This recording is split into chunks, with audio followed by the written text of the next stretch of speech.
خی گەورە سڵاوتان لەبێت بینەرانی بەڕێسی یاسای بودجێ عێراق کەوتوتە بواری جێبەجێکردنەوە بەڵام تاوکوێستا ڕێکەوتنی هەرێم و بەغداد لەبارەی موچە و نەوتەوە نەکەوتوتە بواری جێبەجێکردنەوە. حکوومەتی هەرێمی کوردستانیش کۆتایی هاتنی لێبڕینی موچەی پێویست کردووە بە جێبەجێکردنی ڕێکەوتنی هەولێر و بەغداد و بڕیاریش داوام مانگەش بە لێبڕینەوە موچە دابش بکات. لە بەرنامەی ئەمڕۆ قسە لەسەرەوە دەکەین بۆچی تاکوێستا ڕێکەوتنی هەرێم و بەغداد نەچۆتە بواری جێبەجێکردنەوە کە عێراق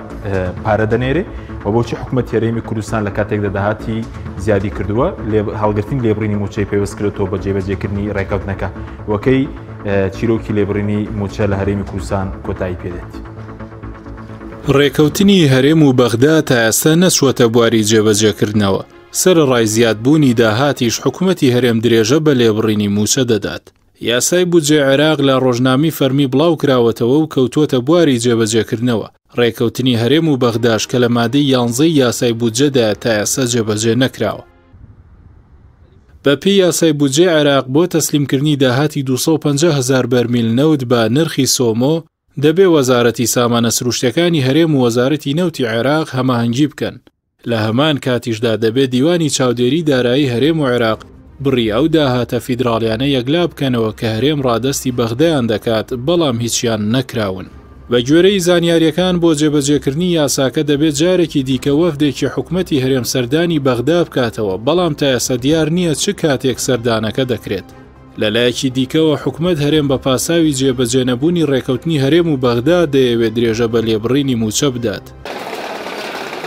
بە گوێرەی زانیاریەکان حکوومەتی هەرێم بۆ ئەو مانگەش موچە بە لێبڕینی لە سەدا 21 دابش دەکات. ئەمە لە کاتێکدا داهاتی حکوومەتی هەرێم بەهۆی بەرزبوونەوەی نرخی نەوت و دۆلار بە شێوەیەکی بەرچاو زیادی کردووە و هیچ پاساوێک بۆ درێژەدان بە لێبڕین نییە. کابینەی نوێیەمی حکوومەتی هەرێم لە 20 مانگی تەمەنیدا 6 مانگ موچەی بەبێ لێبڕین دابش کردووە دەکاتە 5 تریلیۆن و 364 ملیار و 7 مانگی بە لێبڕینەوە دابش کردووە کە کۆی بڕی لێبڕینەکە تریلیۆنێک و 159 ملیار دینارە. 7 مانگیش موچەی نەداوە کە دەکاتە 6 تریلیۆن و 258 ملیار دینار واتە 7 تریلیۆن و 470 ملیار دیناری نەداوە کە دەکاتە لە 141 موچە.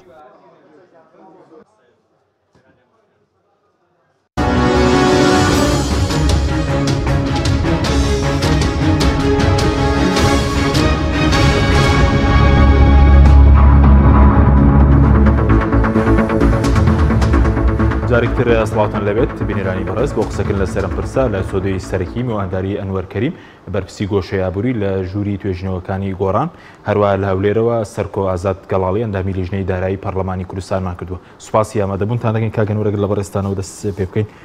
بە دیاریکراوی لەگەڵەوەی کە بودجێ عێراق لە ڕۆژنامەی فەرمی بڵاوکراوەتەوە کەوتوتە بواری جێبەجێکردنەوە بۆچی تاک ئێستا ئەو ڕێکەوتنی کە لە نێوان هەرێم و بەغداد کراوە نەچۆتە بواری جێبەجێکردنەوە؟ بەڵێ خۆڕاستەکەی باید چاوەڕان کرا تا بودجەکە چێتە کاتێک کە سەرۆکی کۆمار ئیمزایەکات ئەڕاتەوە بۆ ناو وەزارەتی دارایی لە وەزارەتی دارایی ئەبێ بەسەری بچنەوەن ئەنجا وردەکاری ئەم بودجەیە زۆرە یەک دنیا ئەرقامی تەیە ئەمە بۆ فلان پرۆژە ئەو بۆ فلان مەحافەزە ئەو بۆ فلان ئەوە بۆ ئەوە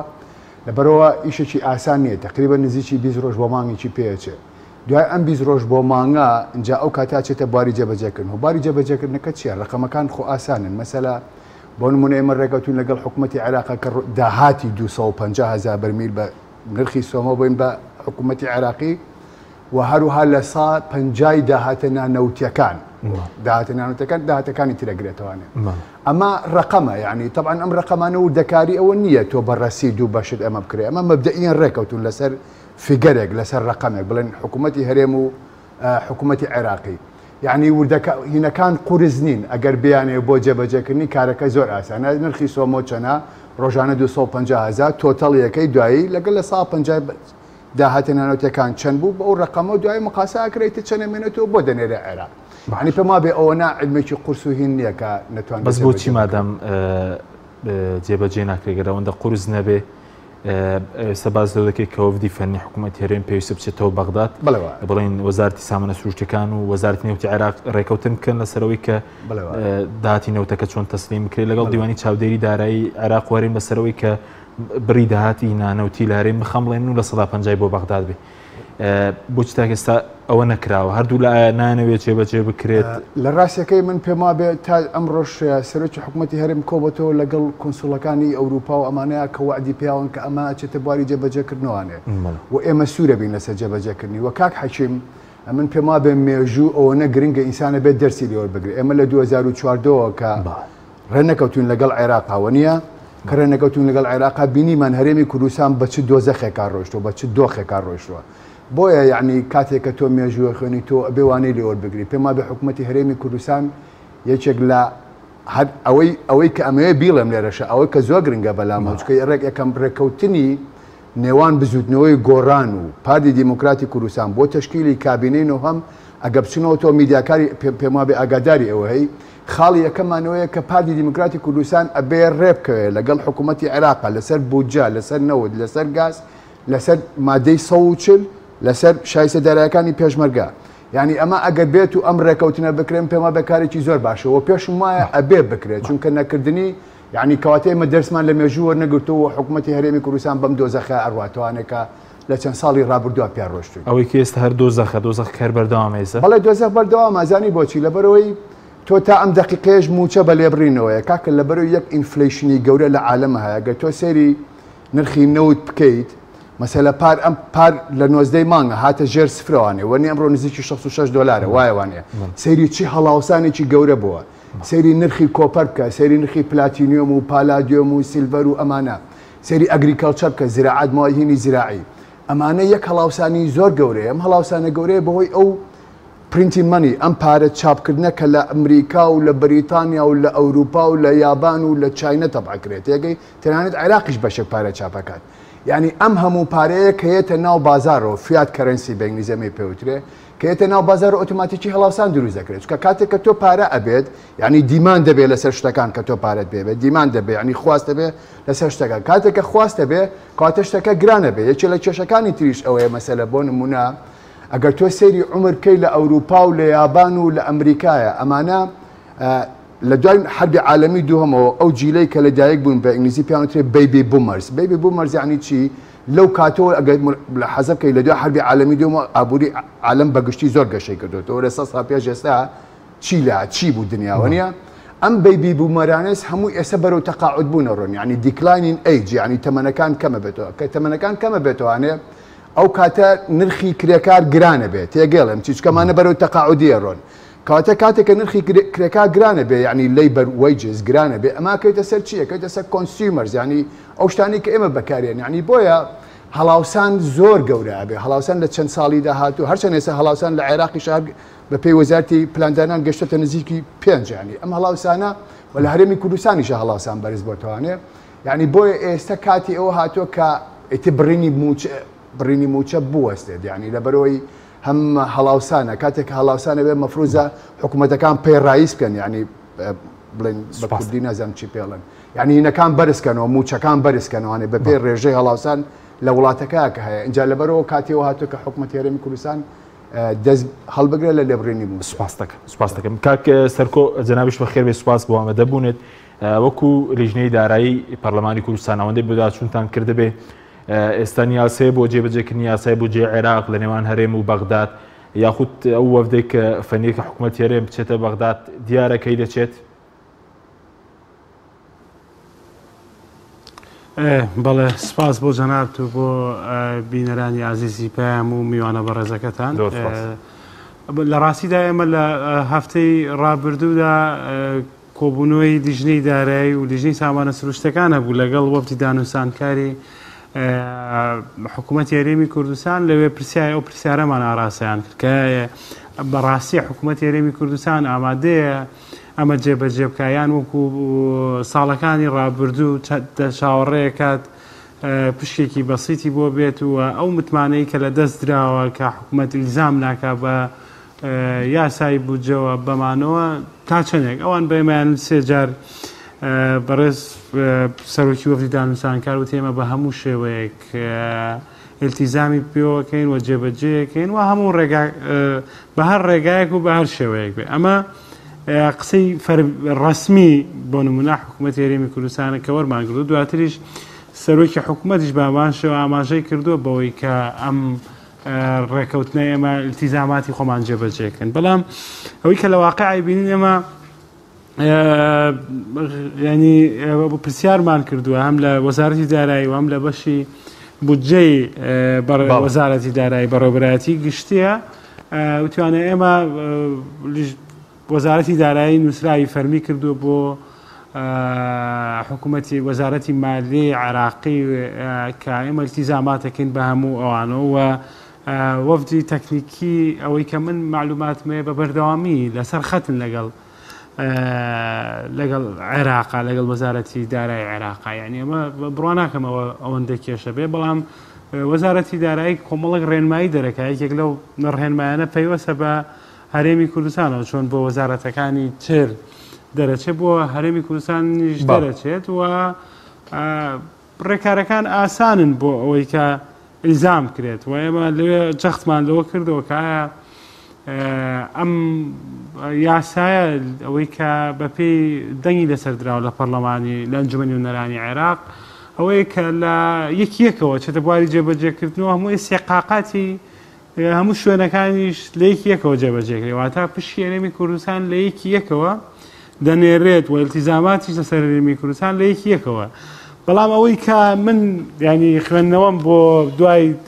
دانیشتن لەگەڵ وەفدی دانووسانکار و لەگەڵ ئەنجومەنی وەزیران و لەگەڵ وەزارەتی دارایی ئەوەیە کە حکوومەتی هەرێمی کوردستان دەوێت بە شێوەیەک مساقب ینی مقاسە بێت لە بینی بۆ نمونە بڵێت ئێمە نزیکی 700 ملیارمان بۆ نمونە داهاتی نەوتێ بەپی بەهای سۆمۆوە بۆ نمونە بەشێکی داهاتی ناوخۆیی کە ڕێژێکی کەمیان داناوە نزیکە بێتەوە لە 700 بۆ 650 ملیار دینار و حکوومەتی عێراقیشەوەی کامێنێتەوە لەسەری پێویستەکات ئەوەی کە ئێمە لە لامانە بە پێی زانیاریەکان 11 تریلیۆن و نزیکی 450 ملیارد دینارە بێت ئەو کاتەدا بەشێکی نزیکە بێتەوە حکوومەتی هەرێمی کوردستان چاوی لەوەیە مانگانە ئەم لێ دەرکردن و ئەوانە بکات نزیکەی 200 ملیار بۆ 250 ملیارد دیناری بۆ بێت و بڵێمە التیزامات کردووە بە قەرارێک باشە بەس وەکو خۆتان وەکو پەرلەمانی خۆمە تێگەیشتمە بۆ باڵێ ئەوەی کە بەڕێزت دەڵێ یانی ئەوەی کە ئێوە لە حکوومەت بەداژتان بۆ کردووە مانگانە حکوومەتی هەرێمەوەندەی بۆ دەمێنێتەوە 200 بۆ 200 ملیار جگە لەو پارەی کە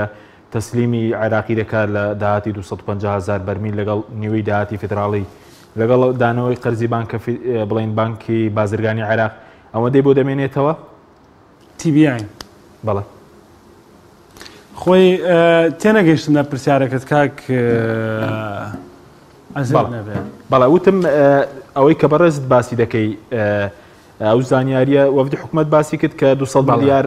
مانگانە هەرێم لەو پارەی کە بۆ بەغدای دەمێنێتەوە ئەنی قازانجەکەی کە ئەوەی کە زیادە دەبێت 200 ملیارە نا یعنی ئەوەی کە لەو بۆ نمونە لە 150 داهاتی ناوخۆیی دامەزراوە فیدراڵیەکان کاگەڕێتەوە بۆ حکوومەتی دەبێ بیداتە پا حکوومەتی عێراق و لە بری 200 کەمتر نەبێت لە 250,000 بەرمیل نەوت بە بەهای سۆمۆ ئەمان وا تەسەورەکەن ینی ئەو پشکەی کە لە هەرێمەوە لە بەغدادەوە دێت نزیکەی 200 میلیارد دینارە بێت بەڵ سوپاس دەکەم دوای لە دەرکردنی لەمەی هەرێم لەوەی بەغداد بەڵ دەگەرم وڵات کاک ئەگەر مەجالم بیت کاکین بەڵێ ئێمە حیسەی هەرێمی کوردستان بەپێی قانونی موازنە نزیکەی لە 11 تریلیۆن و 450 ملیارد دینارە نەفەقاتی جاریەی 8 تریلیۆن و 161 ملیارد دینارە و چەندێکی ڕوا 520 ملیاری بۆی کە ماگانەیە و هی مۆسەفین کە 6 تریلیۆن و 260 بە چیشەوە بەهی پێشمەرگە و بە هێزی پێشمەرگەوە کە چۆتە ئەوەندە و ڕێعای اجتیماعی 1 تریلیۆن و 90 ملیاریان داناوە کە ماگانە بێتەوەی 158 ئەوەی کامێنێتەوە پێڵێن ئەوەی کە لەسەر مستلزماتی فعلیە ینی 485 میلیارد دینارە ئەمە بەپی ئەو داهاتانی کە خۆیان داناوە ینی نزیکە بێتەوە لە 900 بۆ 950 میلیارد دینار بۆیان ئەمێنێتەوە ینی نزیکەی ئەمان وا دایانن کە 200 میلیاریان بەپی یاسای بودجەی 2020 بۆ لە بەغدادەوە بێت حکوومەتی هەرێمی کوردستان چاوی لەوەیە بەڕاستی بەڵێ کەواتە دوایەوەی کە 200 میلیارد قازان سوکات جگە لەوەی کە ئەو داهاتی خۆی کە تەسلیمی دەکات سوپاس دەکەم دەگرم وڵاتان کەکەنوەر سەبارەت بەوەی کە ئەگەر بەهۆی نەوتەوە بۆنم لە ساڵین ڕابردوو دۆزەخێک دروزوێ بۆ خەڵک لە بواری موچە لە بواری بازار و هەلیکار و ئەوانە ئەو ڕێکەوتنی کە کراوە کۆتایی پێدێنێ بە بۆ چوونی بەڕێزت ڕێکەوتنەکە خەرەری تێدا هەیە خۆی هیچ ڕێکەوتنێک لە 100% باش نییە هەم بۆ ئێران بۆ عێراقیش و تەوانەمان کۆمەڵی متالیباتیانێ وانیش کۆمەڵی متالیباتیانێ نییە خۆ لە 100% ڕێن بڵێن لە قازانجیینێک ئەمە given and taken ینی تۆ چی ئەی تو چی وەرەگری مفاوزەیە لە مفاوزایە دایمەن وایە تۆ محاولاکەی زۆترین وەربگرێش محاولاکە زۆترین وەربگرێ بەس من بەڕێی من هەموو ڕێکەوتنێک زۆر باشە چکە هەموو ڕێکەوتنێک سەقامگیری بەدواوەیە هەموو سەقامگیریەکیش واتە ژیانەوەی بازار و بازرگانی لەبەرەوە ئێمە لەگەڵ عێراقا بێ هەرچۆنە بێ ڕێبکەوین لە قازانجی خەڵکی کوردستانە یعنی ئەم قازانجا وەکۆی کە باسم کەوتم لە مێژووە ئەبێ ئەمانە دەرز وەربگرن چونکە هەموو مێژوو دووبارە بێتەوە بەڵام تەنها لە کاتێکی جیاوازە و لەوە چ تۆزێ بە نوعێکی تر جیاواز یعنی بۆیە ئێستا باشە بۆ حکوومەتی هەرێمی کوردستان ڕێبکەوێت لەبەرەوەی کە یەکێ لە قازانجەکانی ئەم ڕێکەوتنەکە من بەلامەوە زۆر گرنگە مەسلەی لیگەڵایزی فرۆشتنی نەوتەواتە بە یاساییکردنی فرۆشتنی نەوتە بە یاساییکردنی فرۆشتنی نەوت دەگرێت مەسەی راپۆرتەکانی دیلۆیت بکەین لە ساڵی ڕابردووە ئێمە نەوتمان بە $12 کەمتر فرۆشتووە هۆکەی ئەو بە علاساس کە ئێمە ئەقلیمێکین و سربەخۆیمان نییە و تا ڕادەیەک بڵین لە ڕێگەی عێراقەوە نەمانتوانیوە بە پێی یاسای عێراقی بتوانین نەوت بفرۆشین ئێستا وەزارەتی سامانە سروشتەکان بچێت پێویستە بڕاتەوە بەسەر ئەم کۆنتراکتانەیە ئەمە یەکێکە لە هەرە خاڵە باشەکانی ئەم ڕێکەوتنە ئەگەر بۆ ئەوەی کە حکوومەتی هەرێمی کوردستان جێبەجێ بکە یعنی ئێستا ئەتوانێت مفاوەزە بکە لەگەڵ ئەوانەی کە نەوتی هەرێمی کوردستان نەکردن کاکە بۆ بە $12 کەمتر بیفرۆشین و ئێستا ڕێگەمان پێدراوە بە یاسای نەوتەکەمان نەفرۆشین وانە وەکو چۆن سۆمە بە $2 و ئەویش بۆ ئینشورانس و بۆ بڕۆکەر و شتەکانە ڕوا با ئێمەش مەسەلە بە $2 کەمتر بیفرۆشین ئەمە دەهاتێکی زۆرە جێڕێتەوەوانێ مەسلەیەشکە لە ڕێکەوتنەکانەوەیە مەسەلە بۆ نمونە لە گواستنەوەی نەوتەکانە تێگەی لە گواستنەوەی نرخی لە گواستنەوەی بۆری نێوتی کوردستانە هەم بەشی تووچاکەی هەم ئەتوانین تا بڵم تا ڕادێک لەگەڵ تووشە ناتوانین مفاوەزە بکەین بەڵام لەگەڵ KPCە کوردستان پترۆلم کۆمپانی ئەمە ئەتوانین ئێمە لەگەڵ ئەمەیان مفاوەزە بکەین ئەمە یەکێ لەوانە هیچکە لەوانە ئەتوانین لەگەڵ هینەکانە ئەو کۆمپانیەکانی و بەرهێناری نەوتان مفاوەزە بکەین لەبەرەوە ئەتوانی داهاتێکی باش بجێڕێت ئەو ئیرادە هەیە ئێستا بۆ نمونە بۆ کرێی بۆریەکە کەم بکرێتەوە بۆ خۆ بێ مفاوەزە کۆمپانیای کار و ڕۆزنەفت کردڵێن ئەبێ بیکە بەزام $4 وەردەگرن لە سنووری کوردستان ئەوی پێش $3.84 بووە لە $4 فەرقی نییە ینی لە دی و تورکیاش تقریبا $3 ئەوش نزیک ئەو $2 و تقریبا 15 سنت بوو چکە عادەن هینەکان تاریفەکان نەگۆڕێت تاریفەکان نەگۆڕێت لەبەروی ئەمان سەرمان لێ شوێن کاکە ئێمە لە کاتێکا مەسە من کە راپۆرتی دیلۆیتم شی کردوتەوانێ ئەمان قەرزەکان نییە جاری وا یەن جاری وایە نایەن تێگەی ئەمانە ئەمە کاڵێتی ئیسی کە کۆمپانیای هینەکەی گواستنەوەی بۆریەکەی جاری وایە قەرزەکانیان لایە خۆیان قەرزاری بڵێن پاریان لای حکوومەت هێرێم ئەو پاریانێنێ جاریوان نایخەنە ناوهێنەوەی ینی ئەو تۆتەڵی کە دەرەچێت تۆ بێت دیڤایدیکەی بەسەر چەند بەرمیلا ڕۆشتە ینی بۆیە ئەمە بەڵام ئەمەی بە پێ راپۆرتی نۆمانگی ڕابردوو سێمانگی ڕابردووی 2020 دەرنەچوە تقریبا نزیکی $2.15 بەڵام ئەوکانی پێشوو ئاتەن $3 بۆ بۆی وتم لە ئەمان زۆر وازەح نییە ئەو راپۆرتانی دیلۆیت لەبەرەوە تۆ ئەتوانی مفاوەزە بکەیت چکە کاتێک کە تۆ شت بە یاسایی ئەفرۆشتی کات هەموو شتێک لە قاچاق گرانەوە نییە کاتێکەشت بە قاچاوی بەڵام کاتێک کە تۆ ڕێگە پێدراوە بە یاسا شتەکانێ بفرۆشی ئەتوانی بە ئارەزی خۆتاوە سعر بکەی ئەو سعرێکە لە بازاڕە مەسەلەن بۆ $12 کەمتر بەس ئەو ئیرادەیە هەیە بۆ نمونە بۆ پێراتچوون هەبووە ئەبێ هەبێ زانی بۆ تۆسی پێ دەکەی ئێستا بێت چکە لانی کەم ئەوە کۆمپانیای نێودوڵەتەکان ڕەنگە دوایەوە دەتوانرێت پێراتچوونەوە بکرێت بەس بۆ بۆ کۆمپانیا نەوتەکانی بواری نەوت لاسی ناوخۆ دەکرا مەسەڵەن لە ماوەی 20 مانگی ئەم کابینەی پێداچوونەوەیەکی باش بکرێت ئەخ تا ئەواتە تا ڕادێگەرین نەبوو ئێستا بەس خۆ بۆ ڕێکەوتنی کۆمپانیای سکوریتی ناوخۆی ماوەستم بەڵێ ئەمانە ئەبێ هەمووی چاوپێکشەنەی پێ بکرێت کاکە بۆیە من ئەڵێم بە یاساییکردنی فرۆشتی نەوتی هەرێمی کوردستان ئەگەر خەڵکی کوردستان لە هیچ قازانجی نەبێ بێ لەوەیە قازانجی کە تۆ نەوتەکە کە بە یاسایی ئەفرۆشی ئەتوانی ئەگەر بتەیە ئەو ئیرادەیە دەبێت ئەتوانی داهاتێکی زۆر چاپگۆڕی جەروتە بۆ وەزارەتی دارایی ئەمەی چێکە لە خاڵە هەرە باشەکان من لە ڕێکەوتنەکە پێم باشە بۆیە ئێستا وەزارەتی پێی هەواڵەکان بەڕاستی من ئاگاداری ئەو وردەکارێ نیم وزارەتی سامانە سروشتەکان ئەوە ئەڵێن ئێمە ئێستا لیژنەیەکمان دروست کردووە لە ڕووی دارایی کارجێڕی ئەوانە بۆ چوون و پێداچوونەوە بەسەر هەموو فرۆشتنی نەوت و بەسەر بە گواستنەوەی و بەسەر کۆنتراکتەکانە لە گەڵ کۆمپانیا بیانەکانە ئەمە کارێکی باشە هیوادارم لە مانگی چکە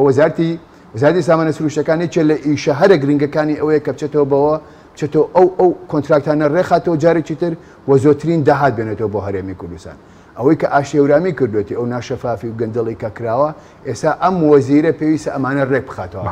بۆیە ئەماوەی ئەو بیزمانگە کە بە ڕێزت شارەزای بواری نەوتشی لەماوەی بیزمانگە کابینی نو دەستۆکار بووە هیچ تاکسازێک دەبینی لە بواری نەوتە پێم وا بێن نەکراوە زانی بۆچی کاک حەکیم یەکێ لە هەرە سەرچەکان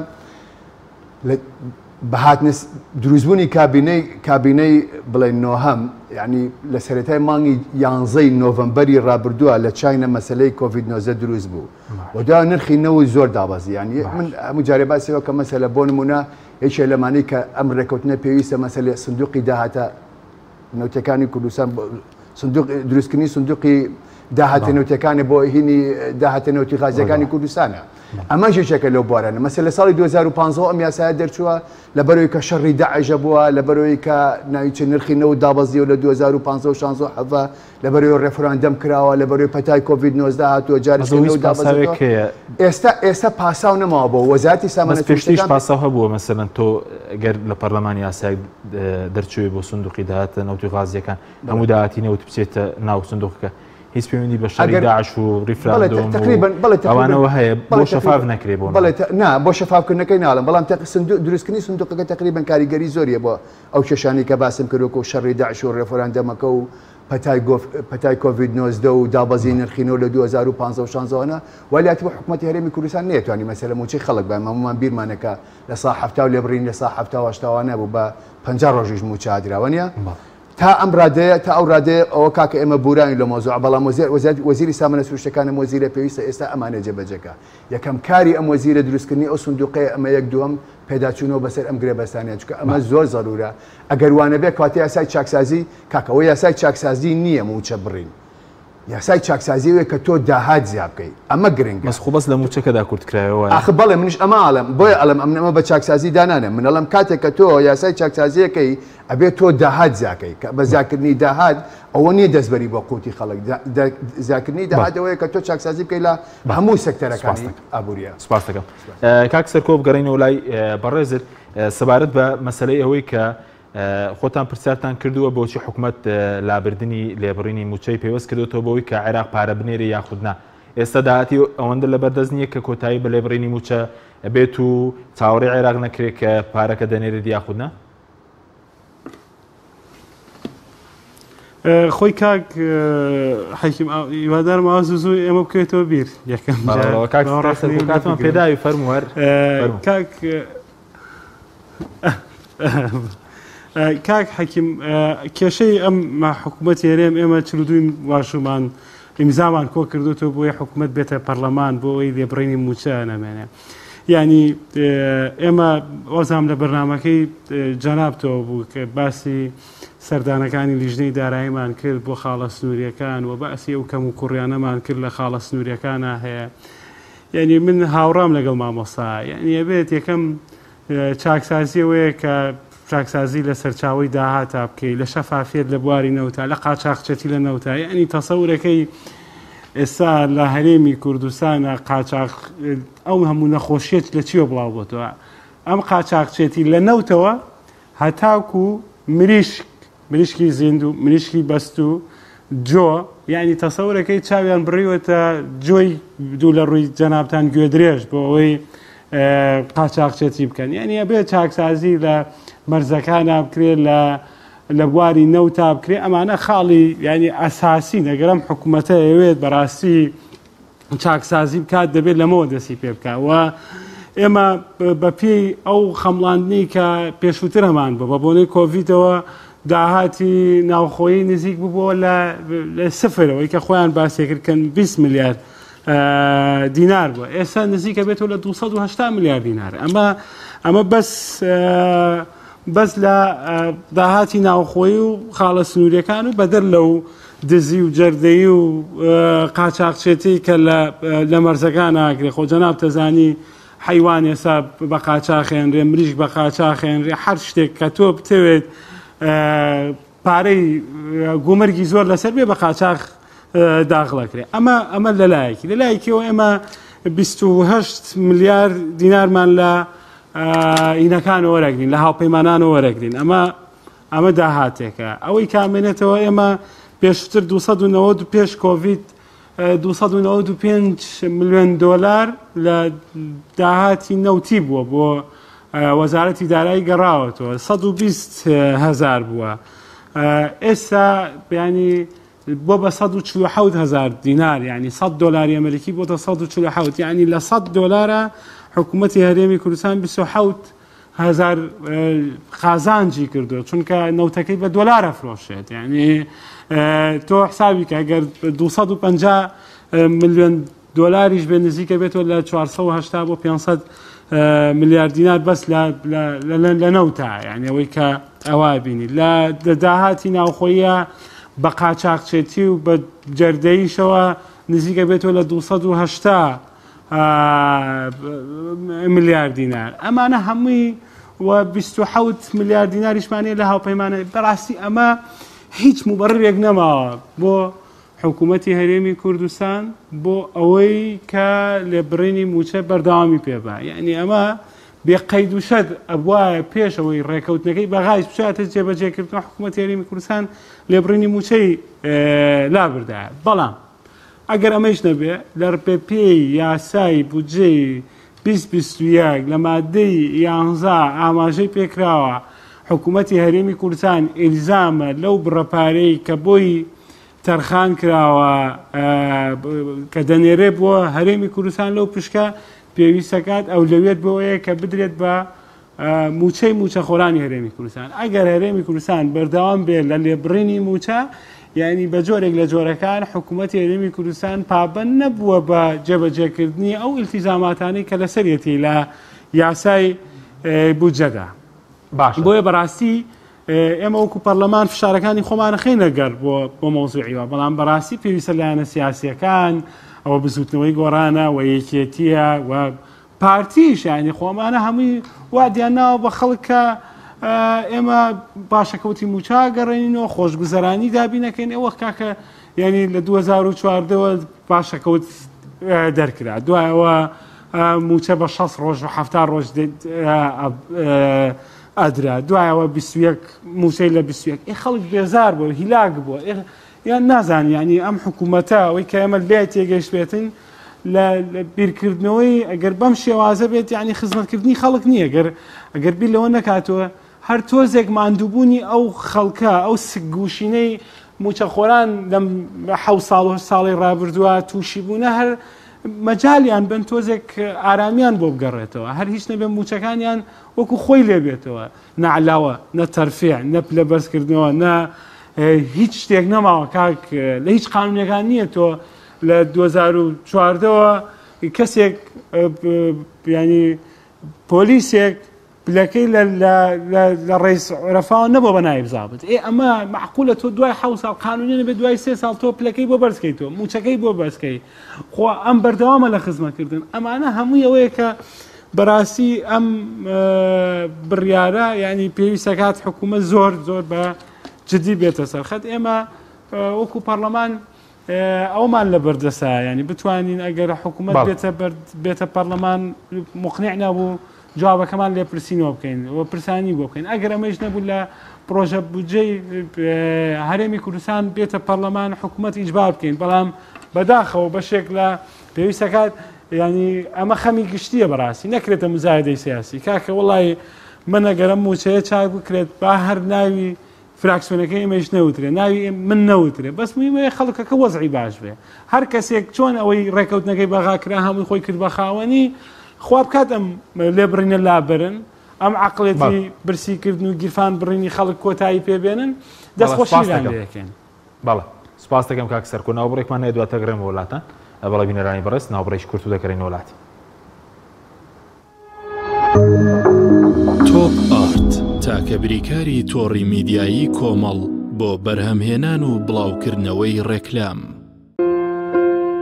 ئەڤرو جیهان هەمی مژیلێ بەرەنگاربوونا ڤایرۆسێ کۆرۆنایەنە و چەوانیە دیتنا ڕێکên ساخلم بۆ پاراستنê ji vî vayrosî li kompanya Paşa Baxçe û bû cara êkel cîhanê beşek bi navê Vblok hate danan bû çêkirina hemî cûrên amanên şîşey yên tendurustî ji bo parastineka baştir û saxlemtir bû hewa û xêzanên hewa. Vblok ev sîstemê pêşkeftî nahêlît çi bakterya yan vayrosên xerab bi şîşey ve bimînin. Pirêka kompanya Alton Oz hîndeşên vî cûrê amanên şîşey bi destxwe ve bînin. Ebtinê peywendiyê bikin bû pitir pêzanînan. Kompanya Alton Oz zaxo komelgeha bazirganî. سڵاو ئایا ئەزانیت هایلۆت چییە؟ هایلۆت گەورەترین و نوێترین سیستەمی ژمێریاریە بۆ ڕێخستن و یارمەتیدانی مامەڵە بازرگانیەکانت تایبەت بە کۆمپانیا، کارگە، کۆگا، مۆڵ، بەنزینخانە، هۆتێل و ڕێستۆرانت، مارکێت و دەرمانخانە، مەلەوانگە و سەنتەرە وەرزشیەکان. بە خۆشحاڵیەوە ئێستا سیستەمی هایلۆت بە زمانی شیرینی کوردی بەردەستە تایبەت بە کڕیارە بەڕێزەکان. هایلۆت گەرانتی مانەوەیە بۆ پەیوەندیکردن 070 791 10 هایلۆت.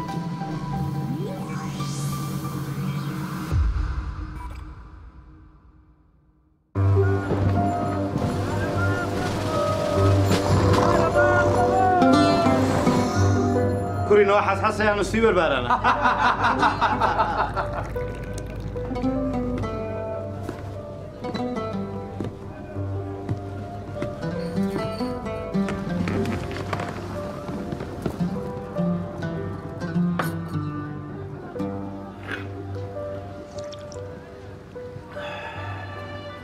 ئەو چایە خۆشە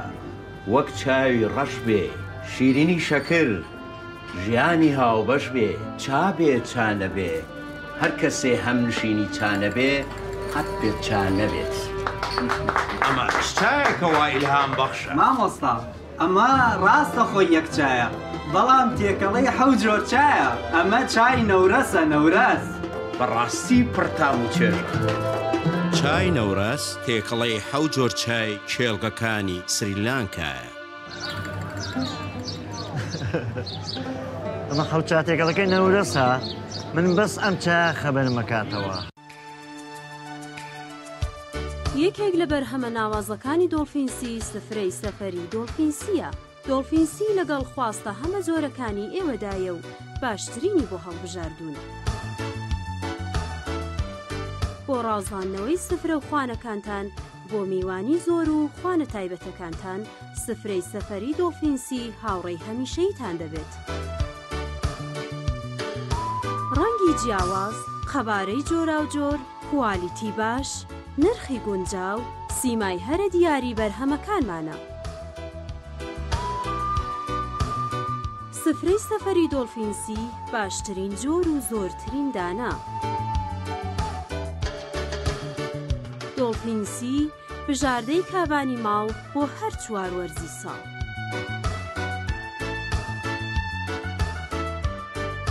دۆڵفینسی باشترینمان بۆ هەڵبژاردوون.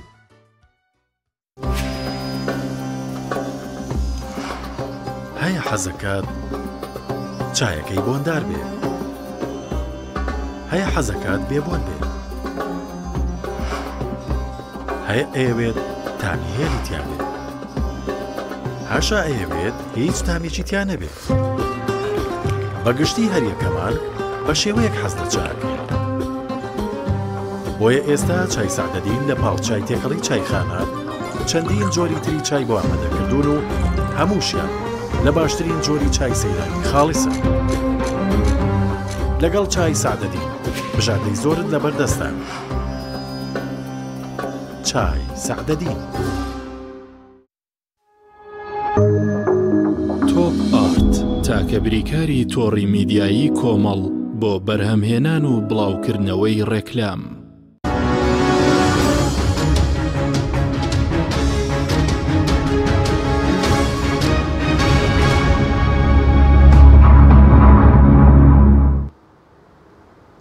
جارێکتر سڵاوتان لەبێت بینیرانی بەڕست کاکەنەوە بگەنم وڵای بەڕست سەبارەت بەوەی کە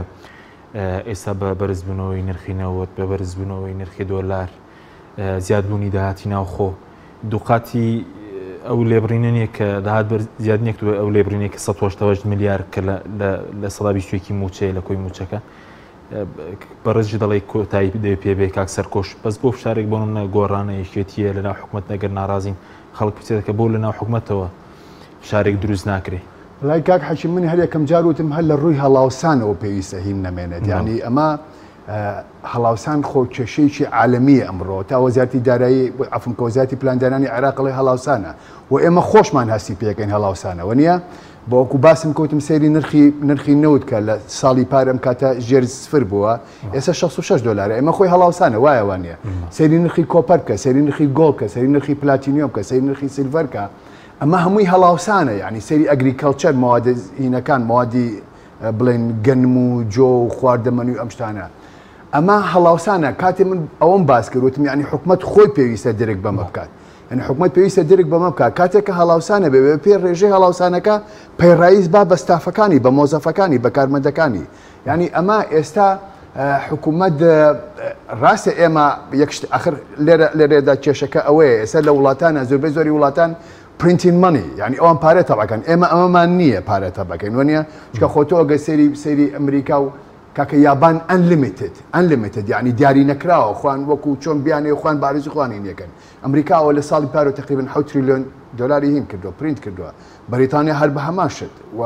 یەکێتی ئەوروپاش بە هەمانشەوە و عێراقیش لە مانگی ڕابردووە پارەی تەبع کردەوە بێ ئەوەی هیچی کرد بێت چکە ئەو 50 دلاری تازانەی کە کراوە هیچ پاڵپشتێکی دارایی نەبوو یعنی حکوومەتە سیاسەکان ئەیکەن بەڵام حکوومەتی هەرێمی کوردستان ئێمە توانای ئەومانێ لە بەروی کە سەر بە حکوومەتی فیدرالی عێراقی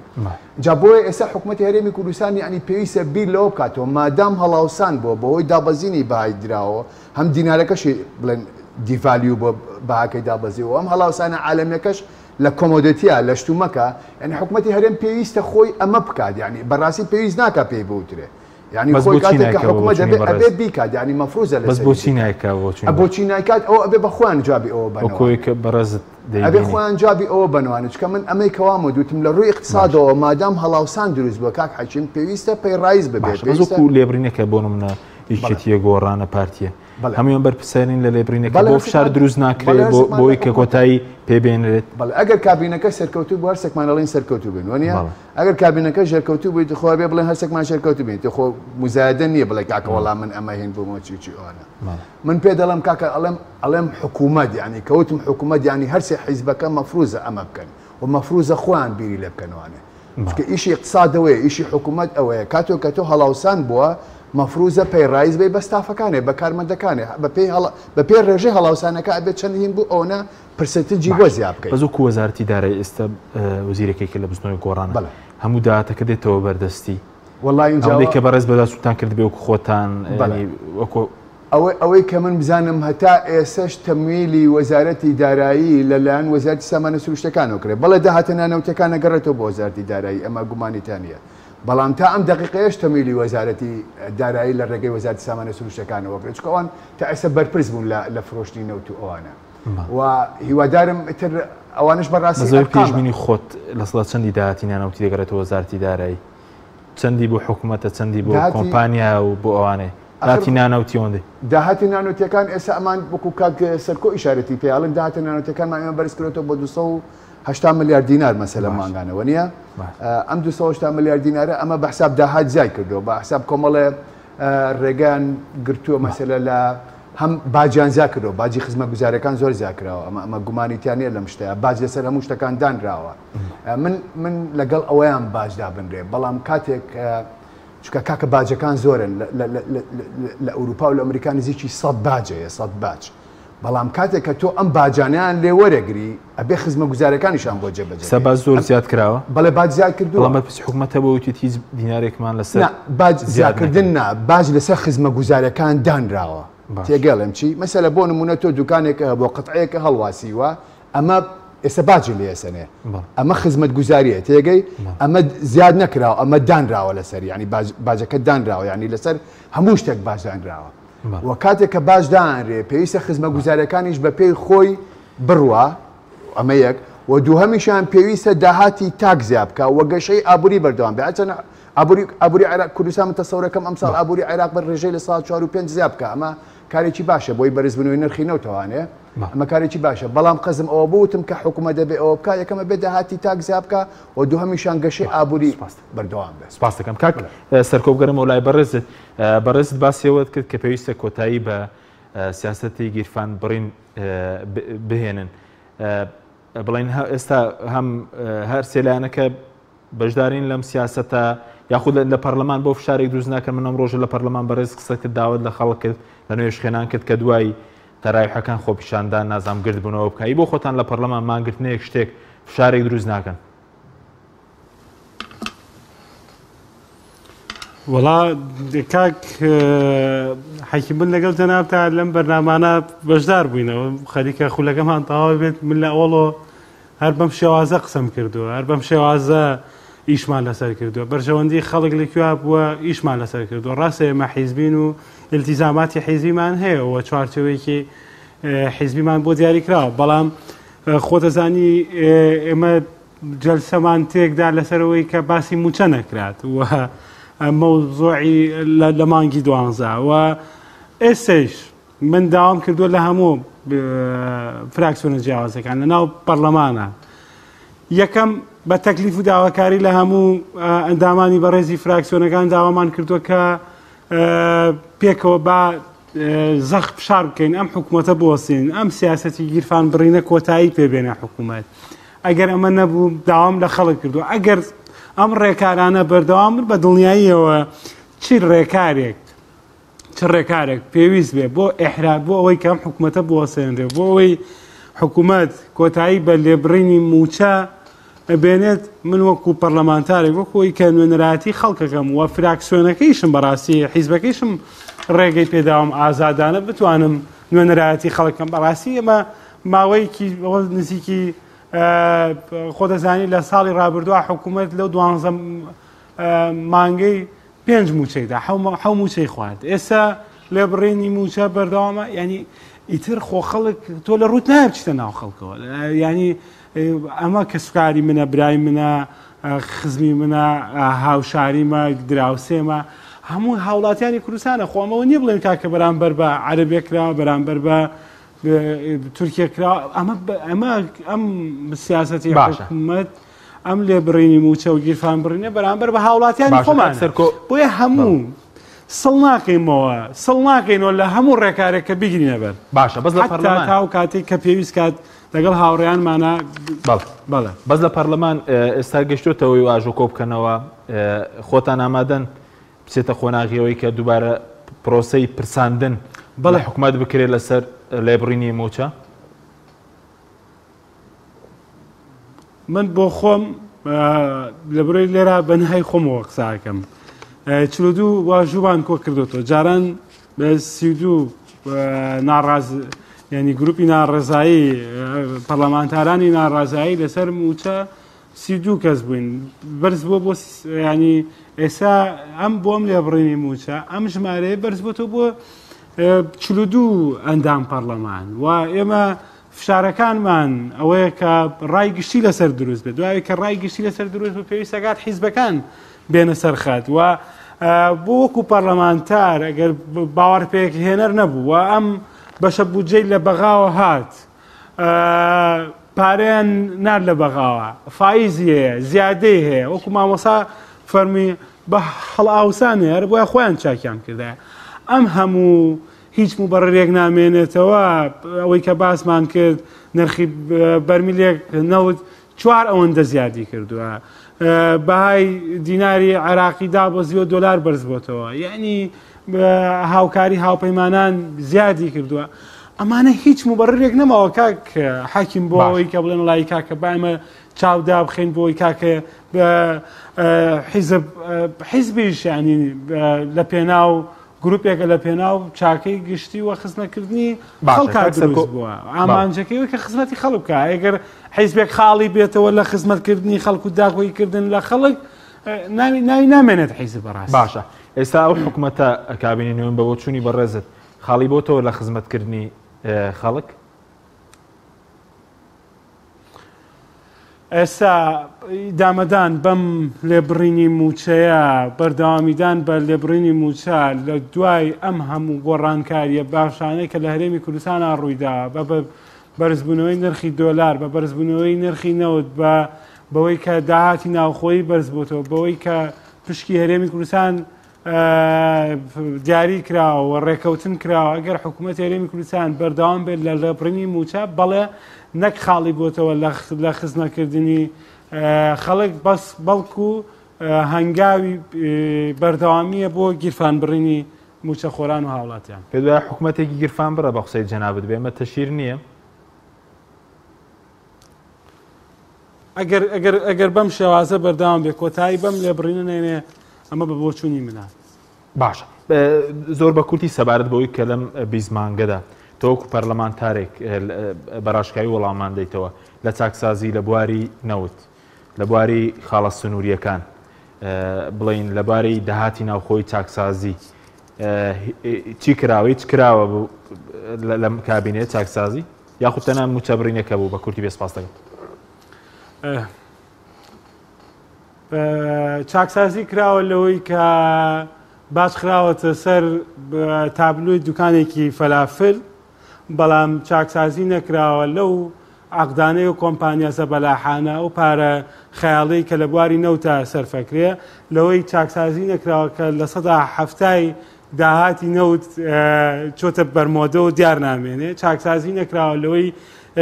کۆتایی بە قاچاقچێتی بێنێ لە مەرزەکانە بەڵکو قاچاقچێتی زیادی کردووە ئەمانە هەمووی ئەو چاکسازیانە چاکسازی کراوە لە گیرفان داهێنان کراوە لە خۆگونجاندن لێبڕینی موچیان کردووە بە خۆگونجاندن لەگەڵ بارودۆخی ئابووریە سوپاس دەکەم کاک ئەنوەر کاتمان زۆر کەماوە بەس وەکو بزوتنەوەی گۆڕان یا خۆتان ئێستش متمانەتان هەیە و حکوومەتەی چاکسازیە بکە بڵین دوایی 20 مانگ خەریکە بڵین نیوەی تەمەنی دەڕوا کاکسەرکۆ دڵ شتێکیەوە تۆ نەکراوەبوون بڵێ خۆی وەکو کاکسەرکۆ باسی کرد فعلەن زۆر شت نەکراوە بەڵام شتیش کراوە هیچ لەوانی مەسەلەکە ئێستا لە سا 21 مانگانەوە 4 مان 5 مانگە موچادرە ئەمە کارێکی باشە بەڕاستی ڕاستە بەڕێژەی لە سا 21 بۆ بەڵام ئەگەرێمە حکوومەتەکانی پێش و مقارن نەبکەین پێما بێ ئێستا ئەمە کارێکی باشە دوایەوە کاگ حەکیم ئەوەی کە من ئەزانم لەسەر ئابووری عالەمی من پێما بێ ئەوەی کە شارەزای ئابووری عالەمی و شارەزای ئابووری کوردستان نیم یعنی کارەساتی کۆڤید 19 کارەساتێکی ئینسانی و اقتصادیە یعنی پێما بێ ئەمەنە کاریگەری هەبووە لەسەری اینجا ئەگەر حکوومەتێکی مفلیسی پێشتری وەکو هەرێمی کوردستان ئەبێت چ کاریگەری فەرمان بەرکەم کرایەوە لە شوێنێ بەوەی کۆڤید 19 جگە لە کوردستان موچەی فەرمان بەرکەم کرایەوە من ئەوەی کە پێم وتیوتم ئێمە وڵاتێکی سیادی نین ئێمە ناتوانین پارە تەبعکەین من پێم وتیوتم یەک پارە تەبعکردنە لە هەموو دنیاە کارەساتە پارە تەبعکردنەکە ئەمەشە بۆتەوەی ئەم هەڵاوسانە لە عالەمە و تەنانەت ئێستا ئەمریکا من ترسی ئەومەیە کە لە چەند ساڵی داهاتووە دۆلاری ئەمریکی بەشێکی زۆری لە نرخەکەی لە دەست با ینی ئەمەندە پارە تەبع کراوە بەڵام حکوومەتەکان حکوومەت نییە پارە تەبعەکە هەر بۆ نمونە عێراقیشم باس کرد بەس ئێمە ئەم چانسەمان نییە ینی ئەم چانسە لە بەرەوەی کە حکوومەتێکی سەربەخۆنین ئەم چانسەمان نییە چون کارەساتی کۆڤید 19 زۆر گەورەیە کارەساتی کۆڤید 19 تەسەورەکەی 150 ملیۆن کەسی لە میدل کلاسەوە هێناوەتە خوار بەهینی هەژاری یعنی بەس ڕەنگە خەڵک بڵێن ئێستا موچە مافێکی سەرەتایە دانی موچە لە کاتی خۆی دەستکەوتە دەستکەوت نییە لە حکوومەت واجی کاکەوە ئەرکە ئەوە ئەوە دەستکەوت نییە بەڵام قەزم ئەوەیە ئێمە ئەگەر بیدەین لەم کاتەیە ئەمە کارێکی باشە ئەجینە ئەمە ئەرچی حکوومەتەوەیە کە تۆمە موچە خۆران بات ئەمە کاتم زۆر کەمەوە بەس بە کورتی خۆت متمانەت هەیە چاکسازێک بکرێ من هیوادارم بکرێت چونکە ئەوەی کە من ئاگادارم لەلایەن کاگاواتوانێت هەم وەزارەتی بڵێن بەشی بەڕێبەراتی گشتی بەشی باجەکان کۆمەڵە کۆمپانیای زۆریان بەهین کردووە باجیان لێسەن و کەمانە چەند نوختە لە سیستەمی باشدانان نەبوون خەریکی ڕێخستنەوەی باشدانن و ئەو کەسانی کە مەسەلە بە نایاسایی کاکە دوو موچە و سێ موچە وەرەگرن ئەمڕۆ هەر لە وەزارەتی پێشمەرگە ئەمە بەڕێوەبەراتی گشتی پێشمەرگە هەندێک موچەی کە هەیە کە پێویست نەبووە کە زیا بۆ ئەمە ینی ئەمانە کراوەوردەوە تۆزێ ئەو داهاتی کە زای کردووە لە مەرزەکانەوە تۆزی چانسا کردووە ئەمە خۆی لە خۆیان باشە بەڵام بیرە نەچێت چاکسازی لەم هەرێمەیە وەکو کاکسەر کۆباسی کرد کە تەنانەت چاکسازی ئەفم کە قاچاق لە مریشکێکەوە بکرێ هەتا و مانگایە کوهینێک ئەمە هەروە ئاسان نیە عملیە زۆری پێ سپاس دەکەم زۆر سپاس بۆ بەڕێزان ئەنوەر کەریم هەرپرسی گۆشەی ئابووری لە ژووری توێژینەوەکانی وزەتەوەی گۆڕان سپاس دەکەم هەروە سەر کۆگەڵاڵی ئەندامی لیژنەی دارایی پەرلەمان کوردستان سپاس بۆ بەڕێزیتان سپاس بۆ بینێرانی ڕۆژ سپاس بۆ هاوکاران خواتان